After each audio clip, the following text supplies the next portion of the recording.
नमस्कार, जय हिंद दोस्तों। मैं आपका दोस्त शुभम गिरी आप सभी लोगों का हार्दिक स्वागत करता हूं अपने YouTube channel study with Shubham Giri में। आशा और दोस्तों पूरी उम्मीद है कि आप सभी लोग स्वस्थ होंगे और अपनी पढ़ाई को बहुत ही अच्छे से कर रहे होंगे। दोस्तों, थंबनेल और टाइटल देख करके समझ गए होंगे कि हम बात करने वाले हैं संस्कृत 9 और 10 की जो कट ऑफ है वो कितनी जा सकती है। पूरी उम्मीद है दोस्तों आपने बहुत अच्छा एग्ज़ाम किया है। ऑफिशियल आंसर की अभी नहीं आई है मगर बहुत ही जल्द आएगी।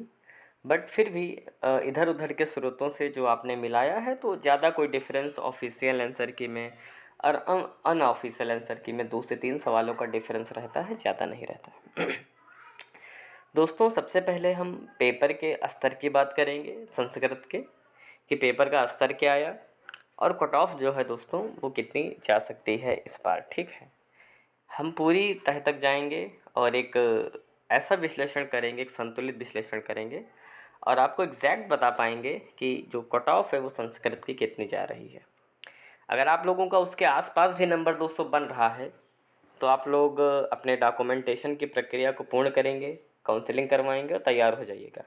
लेकिन अगर वहाँ से आप काफ़ी डिस्टेंस पे हैं दोस्तों तो मेरी आपको एक पर्सनली सलाह है, क्योंकि मैं भी एक ऑलरेडी क्वालिफाइड हूँ बीपीएससी, मैंने खुद क्लियर किया हुआ है।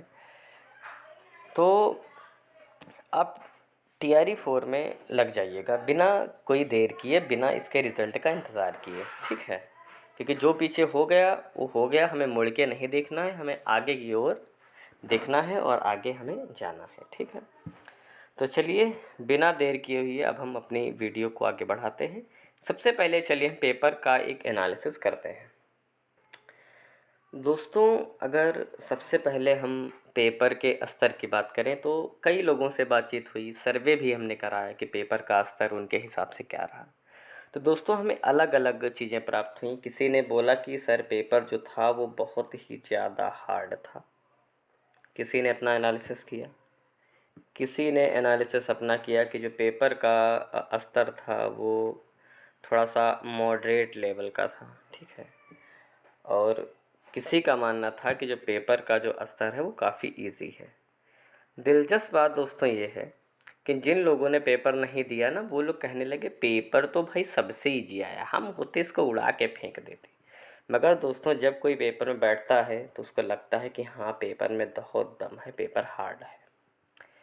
लेकिन दोस्तों इन सभी बातों को किनारे करते हुए मैंने भी पेपर का एक सही संतुलित विश्लेषण किया और मैंने पाया, जो मेरा अपना मानना है कि दोस्तों पेपर का जो स्तर था ना वो इजी टू मॉडरेट लेवल का जो पेपर है वो आया है पिछली बार की तरह ही। ठीक है, पिछली बार की तरह ही पेपर जो है वो इजी टू मॉडरेट लेवल का आया है। तो जब paper easy to moderate level का है, इसका सीधा सा मतलब है कि जनरल और यूआर की कट ऑफ 80 से कम तो जानी ही नहीं है। जब पेपर दोस्तों हार्ड आता है ना तो कट ऑफ जो रहती है वो 70 के आसपास रह जाती है बीपीएससी की। और जब जैसे ही पेपर इजी टू मॉडरेट होता है वो 80 प्लस हो जाता है।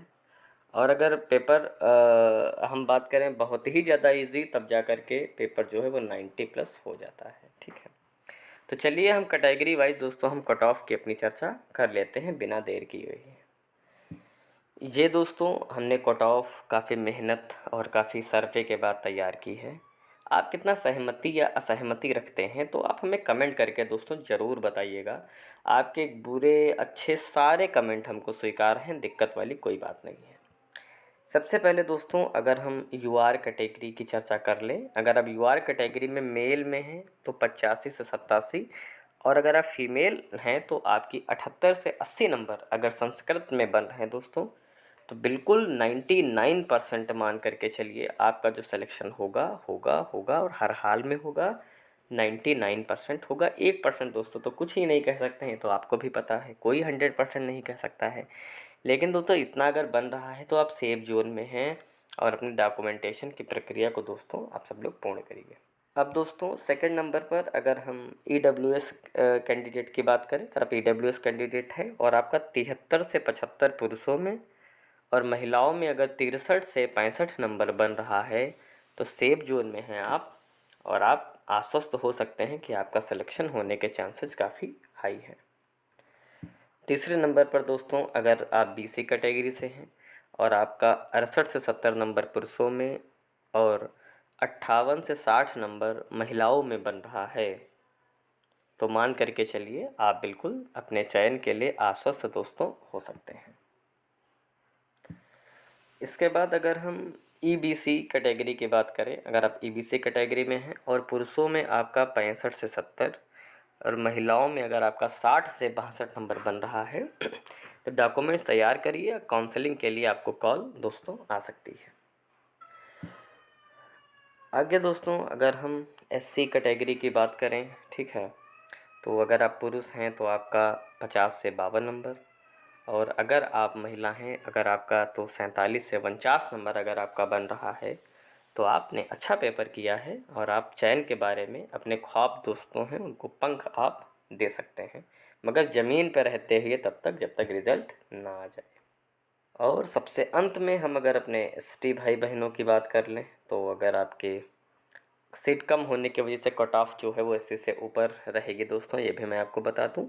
अगर आप पुरुषों में आपका 58 से 60 नंबर और फीमेल में अगर आपका 55 से 57 नंबर बन रहा है तो बिल्कुल आप चयन करने के लिए, चयनित होने के लिए बिल्कुल योग्य हैं। और मेरे भी ईश्वर से कामना है कि जितने भी लोग मेहनत किए हैं, पढ़ने वाले हैं और जो भविष्य में न्याय करेंगे जा कर के बच्चों के साथ, उन सभी लोगों का सिलेक्शन हो, क्योंकि हम सभी देशवासियों को आपके जैसे होनहार लोगों की बहुत ज़रूरत है जो स्वयं भी मेहनती हैं और जा कर के बच्चों का मार्गदर्शन करेंगे।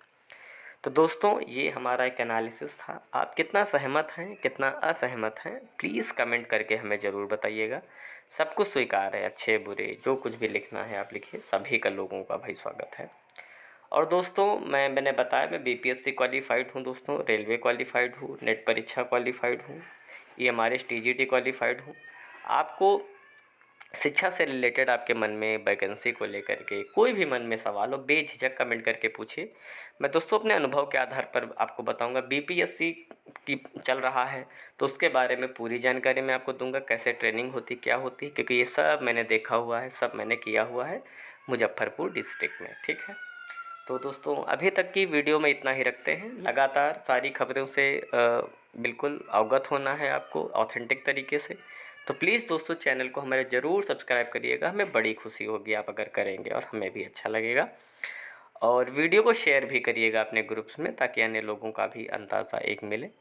तो दोस्तों वीडियो में बस इतना ही रखते हैं। जैसे ही कोई नई अपडेट आती है तुरंत मैं आपको देता हूँ। तब तक अपना ख्याल रखिएगा और मेरे साथ बोलिए जय हिंद, जय भारत।